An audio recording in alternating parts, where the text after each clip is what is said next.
धरती पर अधर्म बढ़ चुका था। लंका का राजा रावण अत्यंत शक्तिशाली, विद्वान, लेकिन अहंकार से भरा हुआ। उसने कठोर तपस्या करके भगवान शिव को प्रसन्न किया। घने जंगलों में रावण तपस्या में लीन था। वर्षों की कठोर साधना के बाद भगवान शिव प्रकट हुए। उन्होंने कहा, रावण, मैं तुम्हारी भक्ति से प्रसन्न हूं, वर मांगो। रावण बोला, मुझे ऐसी शक्ति दीजिए कि कोई मुझे युद्ध में हरा न सके। भगवान शिव ने उसे दिव्य शक्ति और चंद्रहास तलवार का वरदान दिया, लेकिन साथ ही चेतावनी दी, शक्ति का उपयोग धर्म के लिए करना, अहंकार के लिए नहीं। समय बीता, रावण का अहंकार बढ़ता गया। उसने अपने बल पर तीनों लोकों में आतंक मचा दिया और एक दिन उसने माता सीता का हरण कर लिया। यह अधर्म की सीमा थी। लंका के मैदान में भीषण युद्ध छिड़ा। रावण अपने वरदान और शक्तियों के साथ अजेय लग रहा था।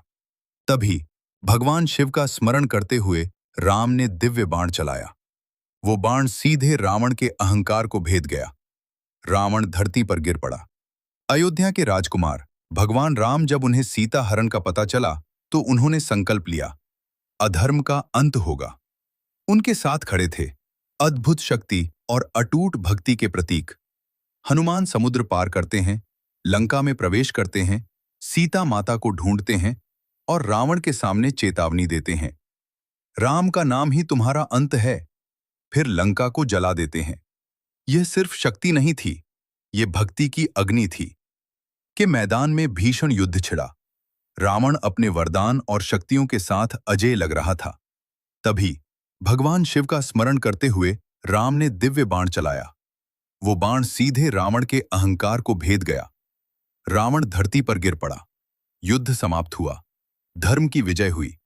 लेकिन भगवान राम ने कहा, रावण महान विद्वान था, लेकिन उसका अहंकार ही उसकी हार बना। हनुमान ने झुककर कहा, प्रभु, आपकी भक्ति ही मेरी सबसे बड़ी शक्ति है।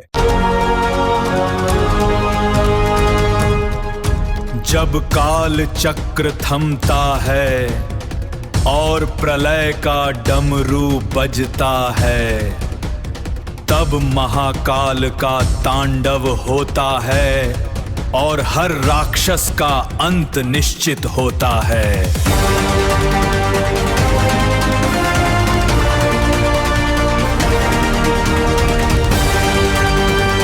ओम नमः शिवाय।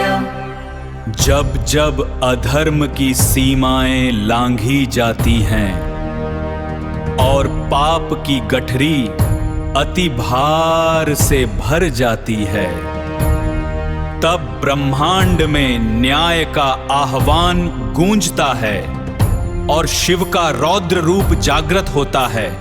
फिर आरंभ होता है विनाशकारी तांडव, महाप्रलयंकारी तांडव। ओम नमः शिवाय। जब जब अधर्म की सीमाएं लांघी जाती हैं और पाप की गठरी अति भार से भर जाती है, तब ब्रह्मांड में न्याय का आह्वान गूंजता है और शिव का रौद्र रूप जागृत होता है। फिर आरंभ होता है विनाशकारी तांडव, महाप्रलयंकारी तांडव।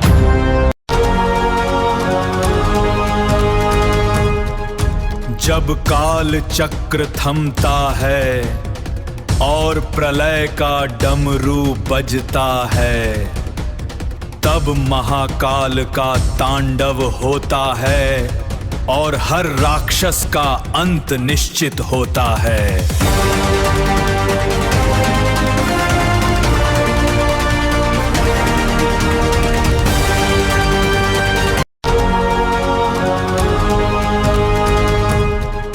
जब काल चक्र थमता है और प्रलय का डमरू बजता है, तब महाकाल का तांडव होता है और हर राक्षस का अंत निश्चित होता है।